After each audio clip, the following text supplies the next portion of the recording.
Depuis le 10 février dernier, et en particulier à partir du 15, une série de publications sur les réseaux sociaux laisse penser à l'émergence d'un mouvement coordonné pour fragiliser la position des autorités nigériennes. Dans le contexte du procès du coup d'État manqué du 31 mars 2021, une véritable guérilla informationnelle s'est déployée contre notre pays. La récente interview accordée par le président de la République à une chaîne a été exploitée à dessein pour légitimer la posture populiste des pourfendeurs extérieurs et locaux du régime en place à Niamey. Il suffit de lire intégralement l'interview dans les colonnes ou en ligne pour comprendre le procédé des prestigateurs qui a consisté à isoler le propos du président Bazoum dans ce contexte.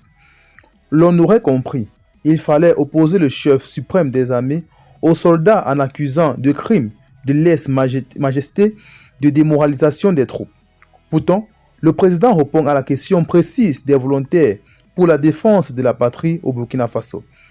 C'est également au Burkina Faso qu'il considère que les terroristes sont plus puissants que l'armée loyaliste. Pour Mohamed Bazoum, le Niger s'en sort relativement bien. Les faits sont sacrés. François Soudan a posé la question de savoir, face à un ennemi qui vous est commun, vos voisins burkinabés ont choisi la solution de la levée en masse de volontaires civils pour épauler l'armée. Cette stratégie paraît-elle fonctionnelle pour vous?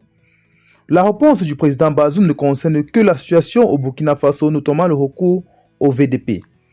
Consulté par l'actuel président de la transition au Burkina Faso, le président Bazoum a plutôt tenté de le dissuader, comme cela a été fait du reste avec ses prédécesseurs Kaboré et Damiba. Le président Issoufou avait déjà mis en garde son homologue Roch-Marc Christian Kaboré et je l'ai redit au successeur de ce dernier, le lieutenant-colonel Damiba. Si les terroristes sont plus forts et plus aguerris que l'armée, comment des civils pourraient-ils leur résister? Et le président Bazoum précise, distribuer des armes à des civils, c'est une erreur tragique qui expose à deux types de risques. D'abord celui d'en faire des proies faciles pour les terroristes, de la chair et à canon en quelque sorte, et ensuite celui de voir se multiplier les abus et exactions car nul ne contrôle la moralité et le comportement des gens recrutés à la hâte et lâchés dans la nature. C'est hélas exactement ce qui se passe. C'est ce qui est écrit noir sur blanc.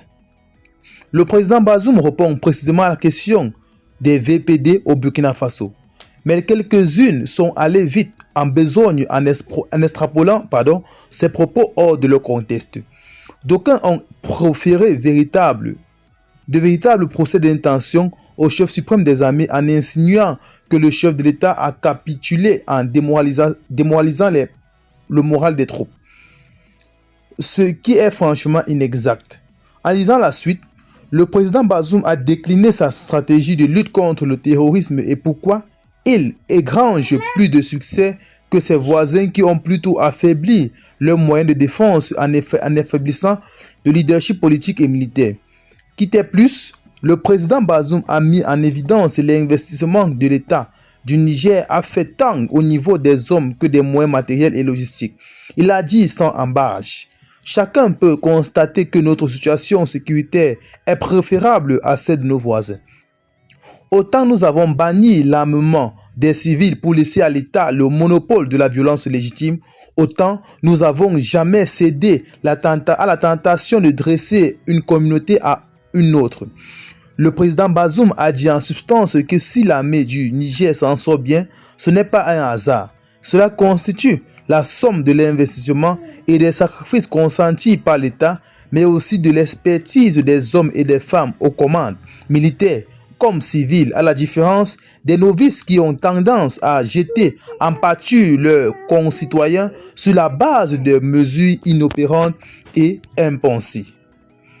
Voilà en quelque sorte l'extrait de l'interview du président Mohamed Bazoum face à ce média et nous espérons bien que cela éclaircira bien sûr les esprits de tous les citoyens qui ont toujours ce côté à vouloir jeter l'anathème sur le président Mohamed Bazoum.